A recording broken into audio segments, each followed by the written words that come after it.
Bismillahirrahmanirrahim. Assalamualaikum warahmatullahi wabarakatuh.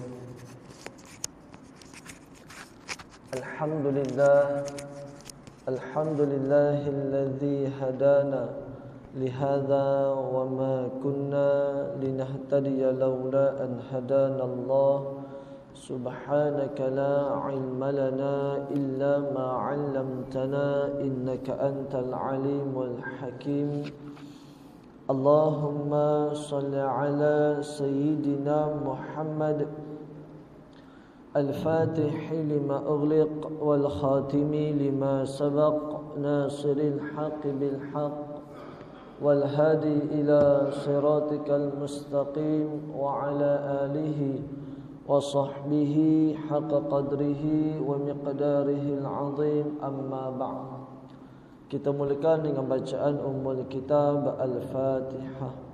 A'udzu billahi minasy syaithanir rajim. Bismillahirrahmanirrahim. Alhamdulillahi rabbil alamin. Arrahmanir rahim.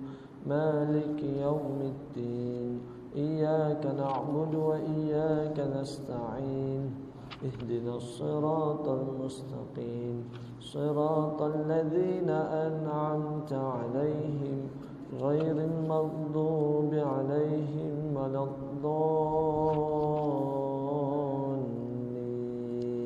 آمين. Yang dihormati Tuan Pengerusi, Tuan Imam, Tuan Bilal, seluruh ahli jawatan kuasa Masjid Bandar Baru Permas Jaya, ulama dan asatidzah, tuan-tuan haji, puan-puan hajah, ayah-ayah, ibu-ibu, muslimin muslimat, ahbabuna fillah yang dirahmati oleh Allah Subhanahu wa taala sekalian. Pertamanya, marilah sama-sama kita merafakkan setinggi-tinggi kesyukuran kita kepada Allah Subhanahu wa taala. Allah Subhanahu wa taala telah panjangkan umur kita, Allah kekalkan nikmat iman dan Islam kepada kita. Bahkan dengan hidayah taufik daripada Allah Subhanahu wa taala, dapat sama-sama kita datang ke rumah Allah Subhanahu wa taala pada malam ini. Marilah sama-sama kita betulkan niat kita, sama-sama kita niat i'tikaf. Mudah-mudahan sepanjang duduk dalam rumah Allah Subhanahu wa taala ini, ianya menjadi saham akhirat untuk kita insya-Allah.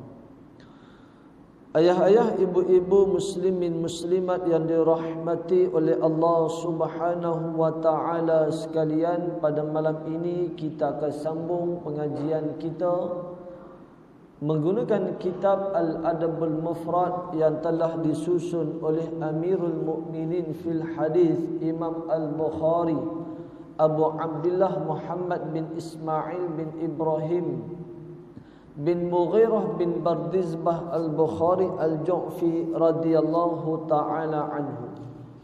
Yang mana pada malam ini, tuan-tuan, kita akan masuk pada bab yang ke-42, muka surat 72, babu man ala thalatha akhawatin, bab pada menyatakan orang yang menanggung 3 orang saudara perempuan. Tuan-tuan, ibu-ibu, ayah-ayah yang dirahmati oleh Allah Subhanahu wa taala sekalian, kita bermula dengan bab bagaimana menjaga adab dengan ibu dan bapa. Setelah itu Imam Al-Bukhari membawa bab yang berikutnya berkenaan tentang hubungan silaturahim. Dan Imam Al-Bukhari membawakan kelebihan-kelebihan menyambung silaturahim dan akibat-akibat bila mana memutuskan silaturahim. Kemudian Imam Al-Bukhari membawa bab berkenaan tentang hamba. Kemudian tuan-tuan, beliau membawa bab berkenaan tentang anak perempuan. Dan malam ni tuan-tuan, kita bicarakan berkenaan tentang satu lagi dari sudut menjaga hubungan silaturahim, iaitu saudara perempuan. Hadis yang ke-79. Wa bihi ilahi qala haddatsana Abdul Aziz bin Abdullah qala Hadatsani Abdul Aziz bin Muhammad an Suhail bin Abi Salih an Sa'id bin Abdurrahman bin Mukmil an Ayyub bin Bashir al-Muawi an Abi Sa'id al-Khudri radhiyallahu ta'ala anhu anna Rasulullah sallallahu alaihi wasallam qala la yakunu li ahadin thalathu banatin aw thalathu akhawatin fayuhsinu ilayhinna illa dakhala al-jannah atau kama qala sadaqa Rasulullah sallallahu alaihi wasallam. Daripada Sayyidina Abu Sa'id Al-Khudri radhiyallahu ta'ala anhu, bahawasanya Rasulullah sallallahu alaihi wasallam telah bersabda, tidaklah bagi seseorang yang memiliki 3 orang anak perempuan atau 3 orang saudara perempuan, lalu dia memperlakukan mereka dengan baik, melainkan masuk ia ke syurga. Atau kama qala sadaqa Rasulullah sallallahu alaihi wasallam. Pertama, berkenaan tentang hadis ini dari sudut sanadnya, ada perbahasan ulama berkenaan tentang perawi Abdurrahman bin Mukmil, Sa'id bin Abdurrahman bin Mukmil. Ada perbahasan tentang status beliau. Namun tuan-tuan, dari sudut matan hadis, dia mempunyai syawahid yang lain dari sudut bagaimana hadis yang sebelum ni, yang telah kita bicarakan tentang kelebihan mereka yang ada 2 orang ataupun seorang anak perempuan. Maka tuan-tuan, dari sudut maksud dia sama. Dari sudut maksud dia sama, maka disebutkan tuan-tuan, hadis yang kita bacakan pada malam ini, maka dia tidak menjadi satu yang janggal, kerana telah dikuatkan dengan hadis-hadis yang lain. Maka disebutkan tuan-tuan, bagaimana Imam Al-Bukhari meletakkan tajuk seumpama mirip dengan tajuk sebelum ni. Yang mana tajuk sebelum ni, man ala jariyataini aw wahidah, bab menyatakan siapa yang menanggung 2 orang atau seorang anak perempuan. Dalam bab ni tuan-tuan, Imam Bukhari guna tajuk yang hampir sama, cuma yang beza dia daripada anak kepada saudara, iaitu man ala thalatha akhawatin, bab menyatakan orang yang menanggung, ala yang menanggung 3 orang saudara perempuan. Yang mana disebutkan di sini tuan-tuan, baginda Rasulullah sallallahu alaihi wasallam sebut,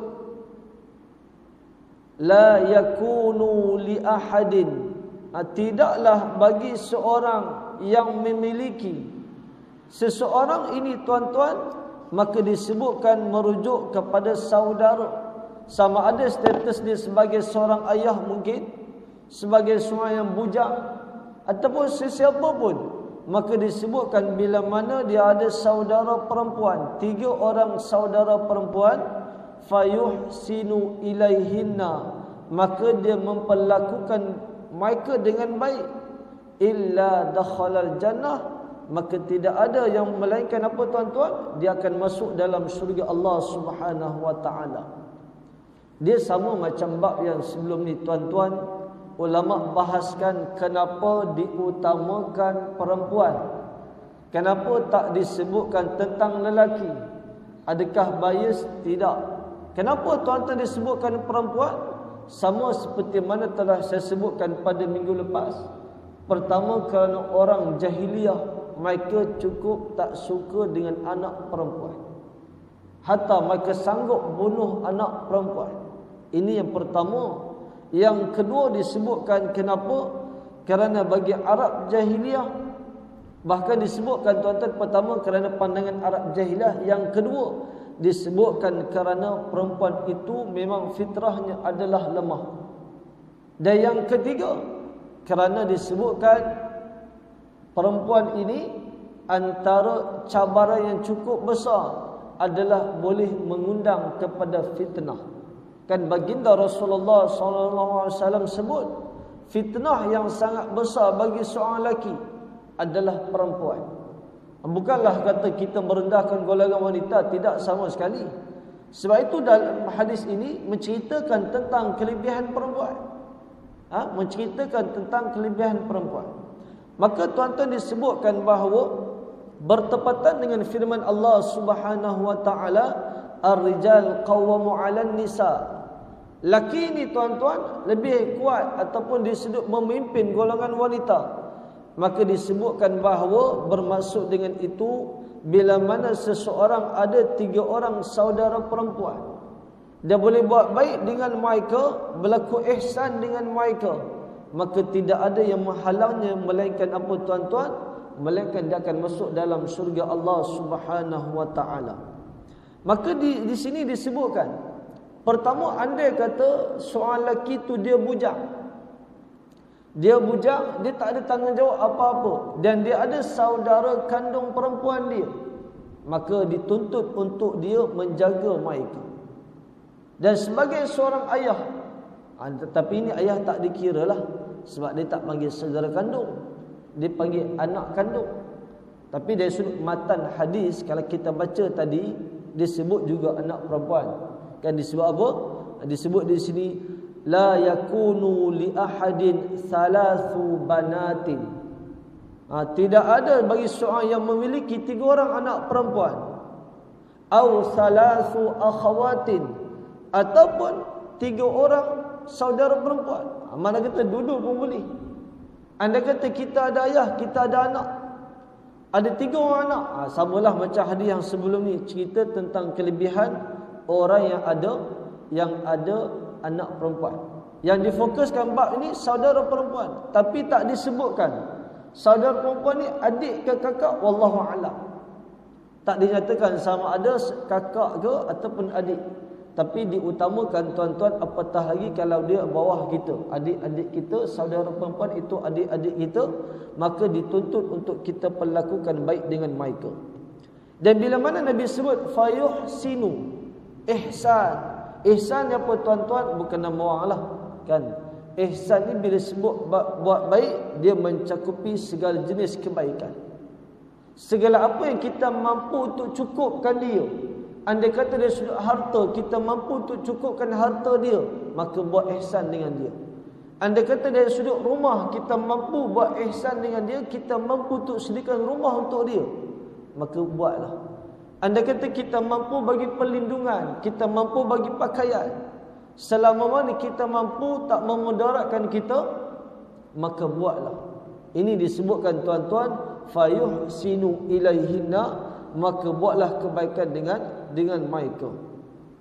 Maka disebutkan tuan-tuan, bila mana kita buat baik dengan mereka, maka bila mana buat baik dengan mereka, ganjarannya Allah Subhanahu wa taala sediakan untuk mereka yang buat baik dengan saudara kandung perempuan, iaitu ganjarannya tuan-tuan adalah syurga Allah Subhanahu wa taala. Dan disebut di sini tuan-tuan, walaupun ia merujuk kepada saudara perempuan, andai kata kita ni adik-beradik, kita ni abang, kita ada adik 3 orang perempuan dan mak ayah kita masih ada, maka sepatutnya tanggungjawab itu adalah tanggungjawab kepada ibu dan bapa. Namun boleh jadi andai kata mak ayah telah meninggal dunia, maka tanggungjawab itu kembali kepada kita saudara lelaki.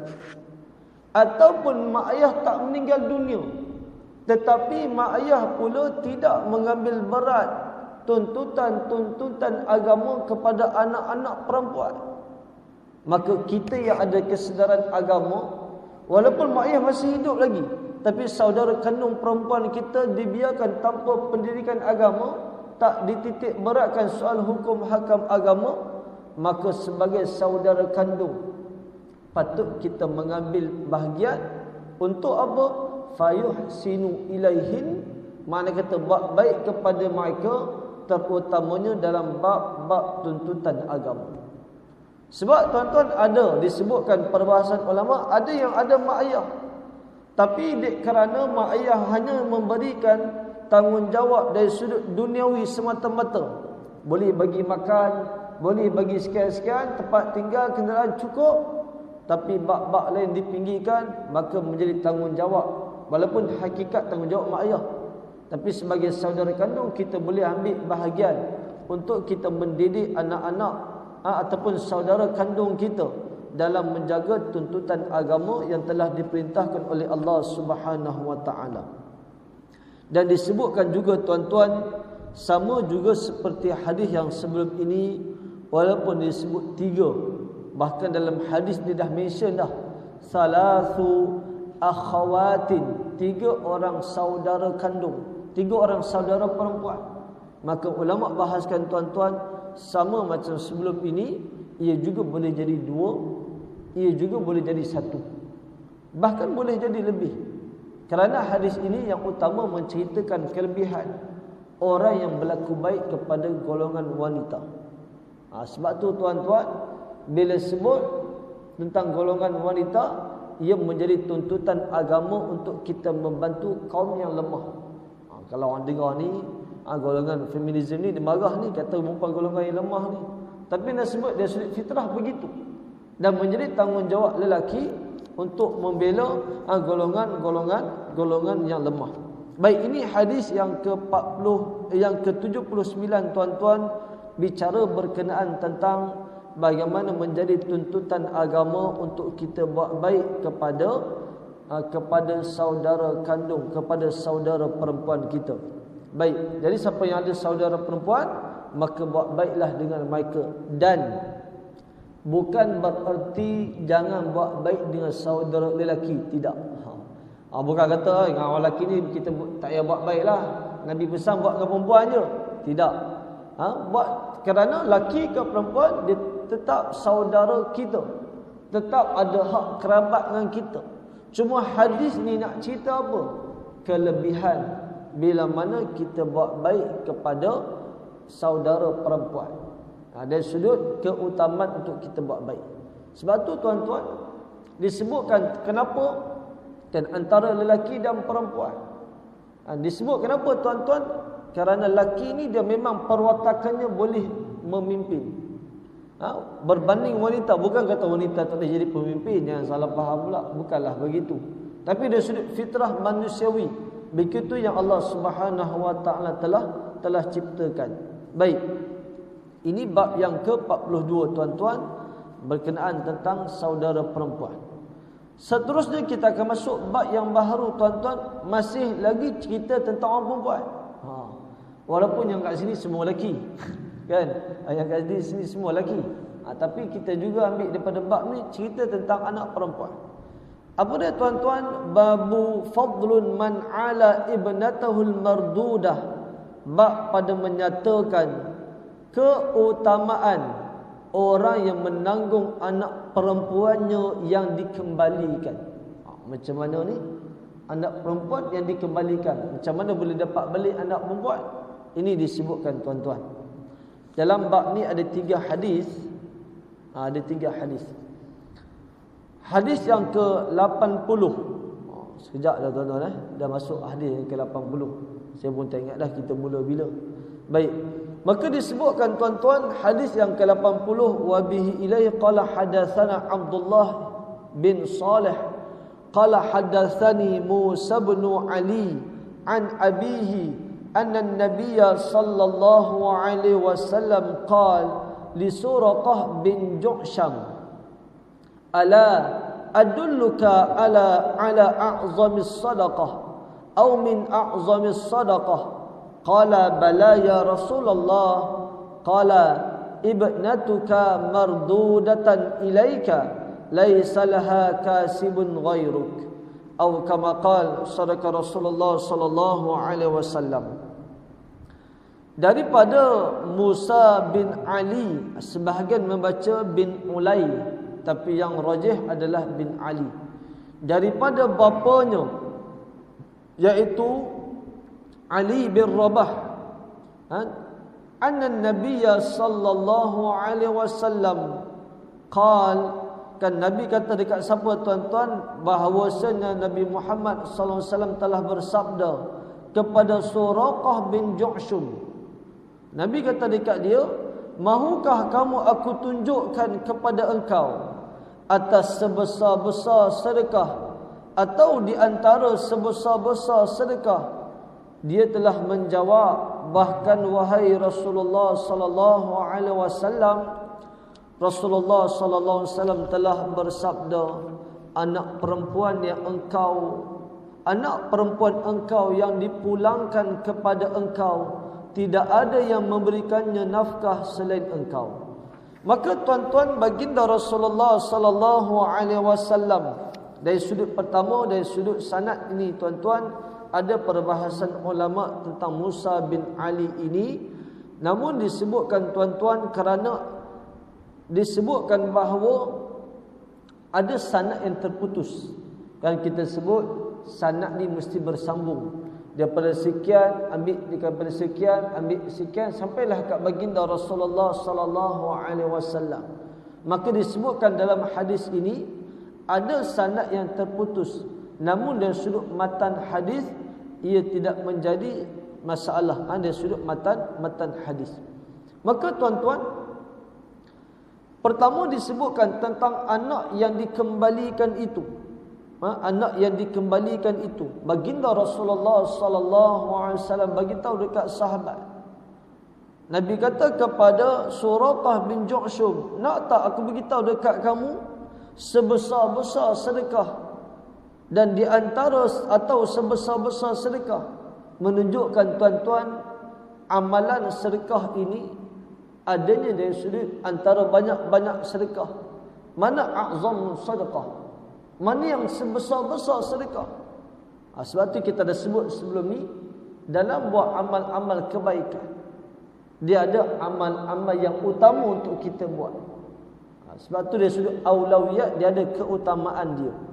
Maka di sini tuan-tuan, baginda Rasulullah sallallahu alaihi wasallam sebut dekat sahabat. Ni pun cara Nabi. Nabi bila mana jumpa sahabat, pertama Nabi kalau sebut sesuatu, Nabi kenal sahabat tu macam mana. Kan, kalau dia ni keadaan dia macam ni, Nabi akan bagi tahu dia apa patut dia buat. Ni hebatnya baginda Rasulullah SAW. Kita boleh cakap kita anggap sama je semua, tapi Nabi tak. Nabi dengan orang macam ni, Nabi akan cakap macam ni. Orang yang kalau anak amai, Nabi akan sebut sekian-sekian. Kalau mungkin tidak ada anak, mungkin akan Nabi sebut tentang ujian orang yang bersabar, sabar dengan ujian. Kalau orang jenis macam ni, kematian mak ayah, apa yang Nabi sebut tidak sama tuan-tuan. Ini hebatnya akhlak baginda Rasulullah SAW, dan macam mana Nabi boleh kenal sahabat. Maka tuan-tuan, Nabi sebut dekat Suraqah bin Ju'shum, Nabi kata dekat dia, nak tak aku beritahu dekat kamu? Ini pun kaedah Nabi ni. Nabi nak sahabat tu ready untuk ambil sesuatu. Nabi tak terus sampaikan. Nabi tak kata sedekah yang baik adalah kamu jaga anak kamu yang dikembalikan. Tidak. Antara kaedah Nabi, Nabi tanya dulu dia, supaya dalam diri dia ada satu benda nak tahu. Ini beza tuan-tuan. Benda kalau kita bagi tahu, kita pun tak berapa minat nak tahu, kita pun buat dengar je. Tapi satu benda kita kalau orang tanya, nak dengar tak? Kita nak. Nampak kesungguhan dan nampak kita memang ready nak ambil sesuatu maklumat. Maka baginda Rasulullah SAW kata kepada Suraqah bin Ju'shum, ala aduluka ala a'zami sadaqah, nak tak aku bagi tahu dekat kamu, aku tunjuk dekat kamu, iaitu sebesar-besar sedekah, ataupun disebutkan au min a'zami sadaqah, ataupun di antara besar-besar sebesar-besar sedekah. Ni tuan-tuan, bila sebut sedekah, ia antara amalan yang cukup hebat, yang mana Allah Subhanahu wa taala ceritakan tentang sedekah ini. Antaranya perumpamaan yang Allah berikan, orang yang bersedekah itu umpama satu biji benih, akhirnya menghasilkan 7 tangkai, menumbuhkan 7 tangkai. Setiap tangkai itu ada 100 biji. Maka makna kata daripada satu biji benih akhirnya menghasilkan 700. Itu perumpamaan tuan-tuan untuk apa? untuk bagi tahu kepada kita besarnya kelebihan sedekah. Ibarat kalau kita sebut bahasa sekarang ni, maka macam skim cepat kaya. Kan? Tuan-tuan, modal tuan-tuan ini. Ini contoh tuan-tuan, jangan pakat bagi duit bulan lepas ni. Contoh. Contohnya orang kata, malam ni kita pakat bagi seorang RM1, insya-Allah esok akan dapat RM700. Walaupun orang kata betul ke, tuan-tuan, nampak betul tak betul pun ramai yang masuk tuan-tuan. Walaupun kita kata betul ke tu, nampak macam tak betul je. Walaupun nampak tak betul, tapi ramai yang masuk ni kat dunia ni lah. Walaupun dah banyak dah orang tersontak di pintu bank, ramai juga yang masuk, kan? Beli barang tapi barang tak ada. Kita barang ada, kita pajak kat kedai. Sekali habis barang pun tak ada. Itu pun ramai masuk yang kita tak pasti. Tapi ini tuan-tuan, sedekah satu benda yang cukup pasti. Yang mana jaminan ini daripada Allah Subhanahu wa taala orang sedekah. Sebab tu Allah sebut dalam surah Al-Munafiqun ayat yang ke-10, a'udzubillahi minasyaitonir rajim. Wa anfiqu mimma razaqnakum min qabli an ya'tiya ahadakumul maut fayaqula rabbi laula akhartani ila ajalin qarib fa'asaddaqa wa akum minas salihin. Dan belanjakanlah, dermakanlah sebahagian dari rezeki yang kami berikan kepada kamu sebelum seseorang dari kamu sampai ajal maut kepadanya. Kalau tidak, maka ia pada saat itu akan merayu dengan katanya, wahai Tuhanku, alangkah baiknya kalau engkau lambatkan sikit kedatangan ajal matiku ke suatu masa yang sedikit sahaja lagi, supaya aku dapat bersedekah dan dapat pula aku menjadi dari orang-orang yang soleh. Ulama sebut tuan-tuan, ni di saat dia dah mati ni, dia minta extra masa tambahan. Bukan main bola boleh ada masa tambahan. Tapi bila sebut dia nak masa tambahan, bukan nak buat apa tuan-tuan. Bukan kata bagilah saya masa sikit, saya nak istighfar ke, saya nak taubat ke, ataupun saya nak solat 2 rakaat ke. Tapi disebut apa? Saya nak sedekah. Menunjukkan betapa besarnya pahala sedekah itu. Dan ini amalan telah kita sebut sebelum ni.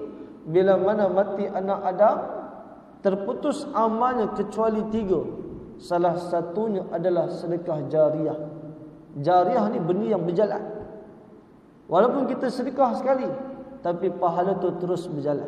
Ini tuan-tuan. Maka disebutkan apa dia? Nabi kata, a'zamis sedekah ni apa? Nabi kata, ibnatuka mardudah ilaika laisa laha kasibun ghairuk. Iaitu apa dia tuan-tuan? Anak perempuan engkau yang dipulangkan kepada engkau, tidak ada yang memberikannya nafkah selain engkau.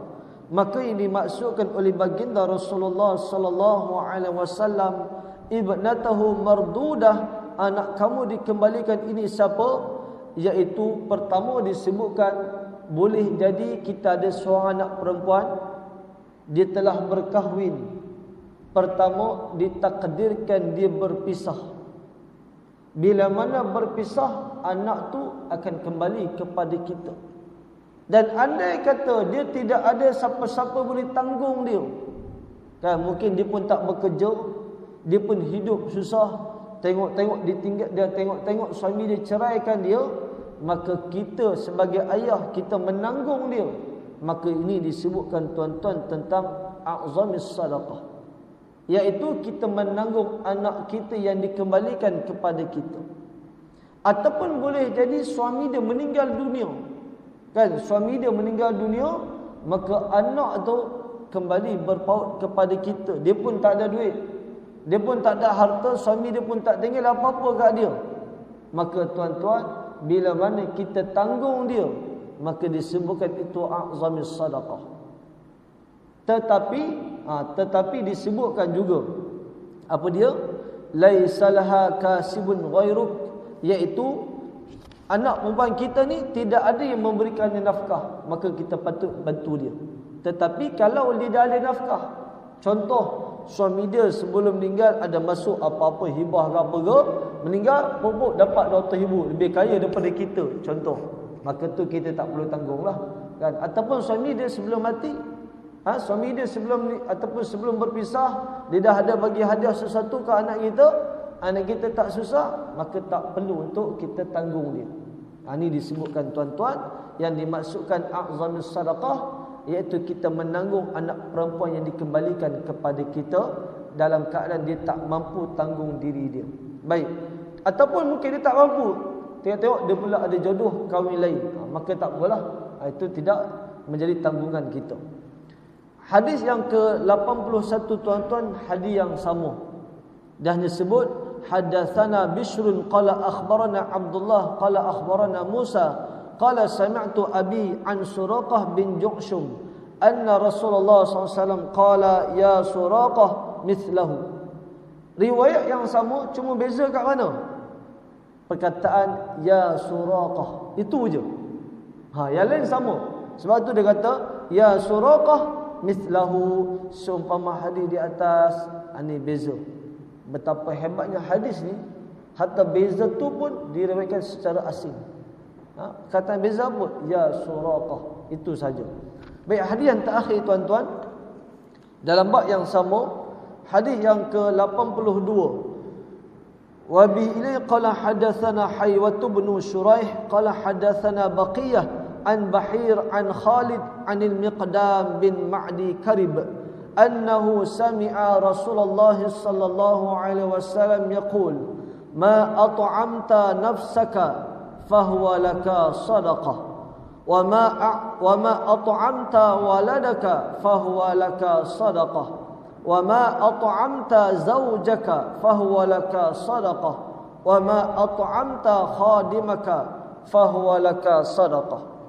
Daripada Al-Miqdam ibnu Ma'di Karib, sesungguhnya dia telah mendengar Rasulullah sallallahu alaihi wasallam bersabda, barang yang engkau beri makan kepada dirimu, maka bagimu satu sedekah. Barang yang engkau beri makan kepada anakmu, maka bagimu satu sedekah.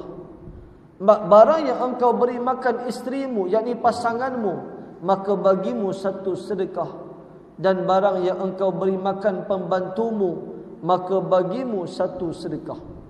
Maka tuan-tuan, hadis ini menceritakan kepada kita, iaitu tentang kelebihan kita bagi makan pada diri kita, anak kita, isteri kita, bahkan pembantu kita.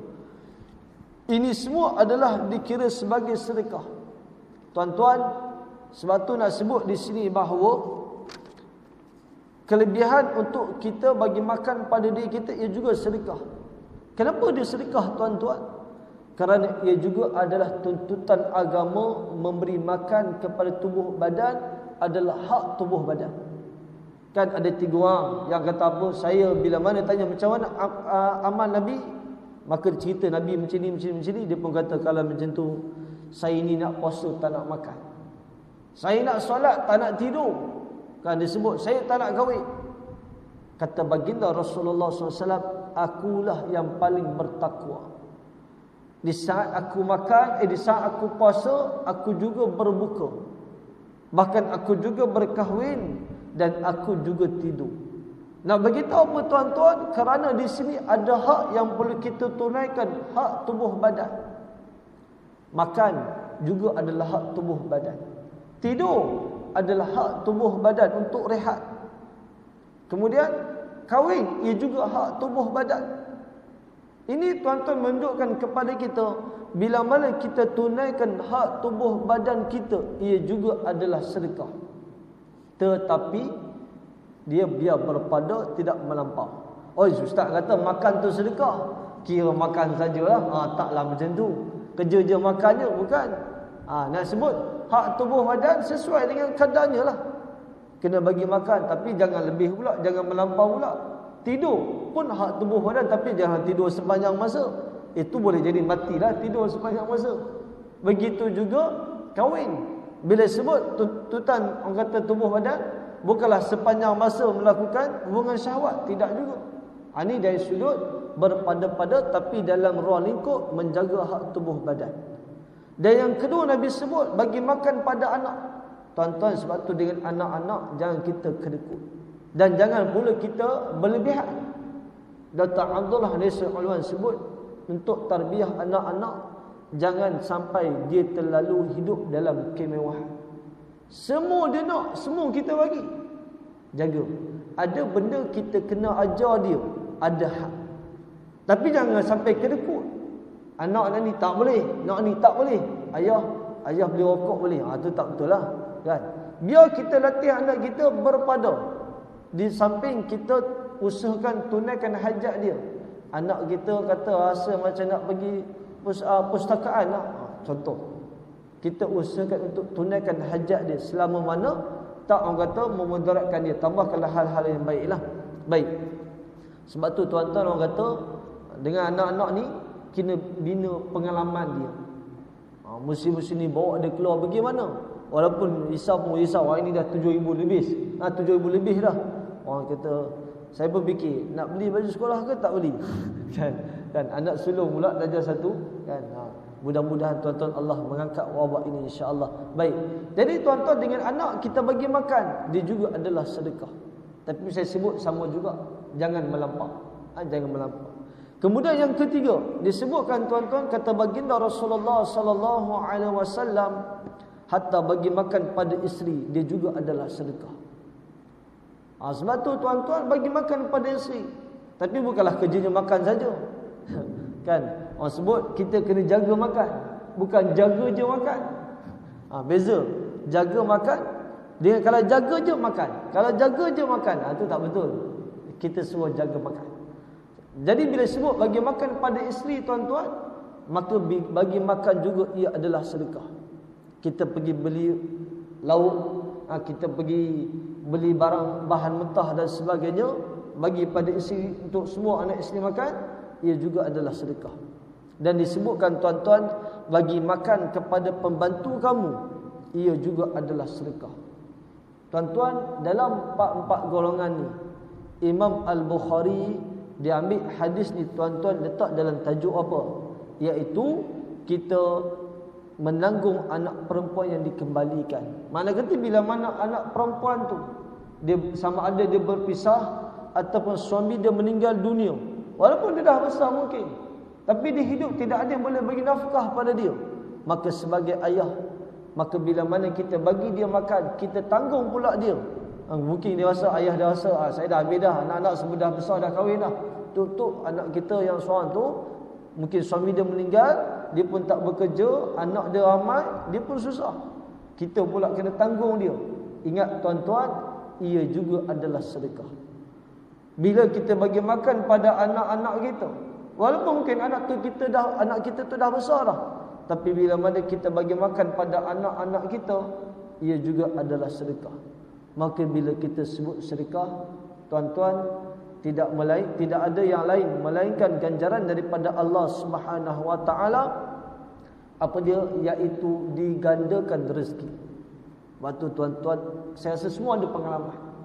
Kita belanja anak isteri kita makan tuan-tuan, Allah akan gandakan lagi. Kita buat baik dengan orang lain, terutama anak isteri kita tuan-tuan, bagi hadiah dan sebagainya, Allah tambah lagi rezeki. Ini tuan-tuan, inilah yang disebutkan apa yang kita belanjakan untuk diri kita, anak dan isteri kita, hatta pembantu kita, ia adalah sedekah. Dan bila sebut sedekah, malaikat doakan tuan-tuan orang yang belanjakan harta di jalan Allah, Allahumma a'tiqan munfiqan khalafa. Ya Allah, gantikan orang yang belanja harta di jalanmu, gantikan dengan rezeki yang baik. Ini tuan-tuan doa malaikat.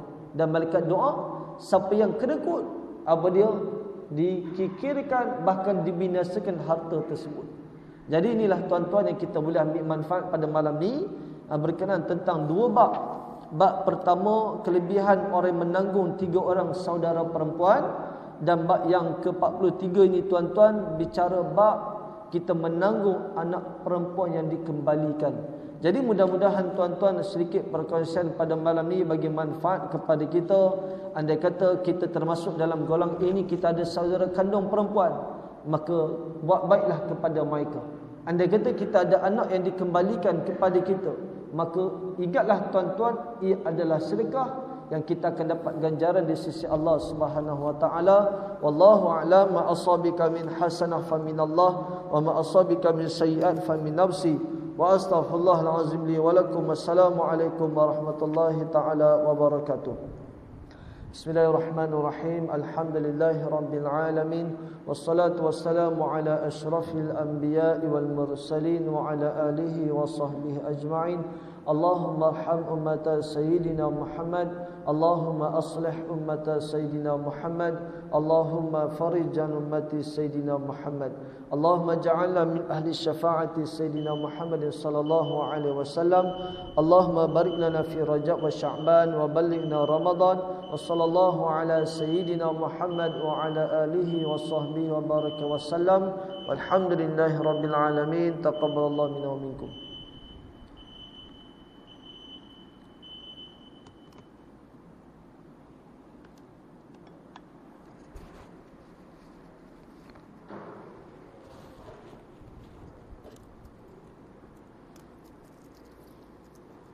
Nanti bawa balik. Terima kasih.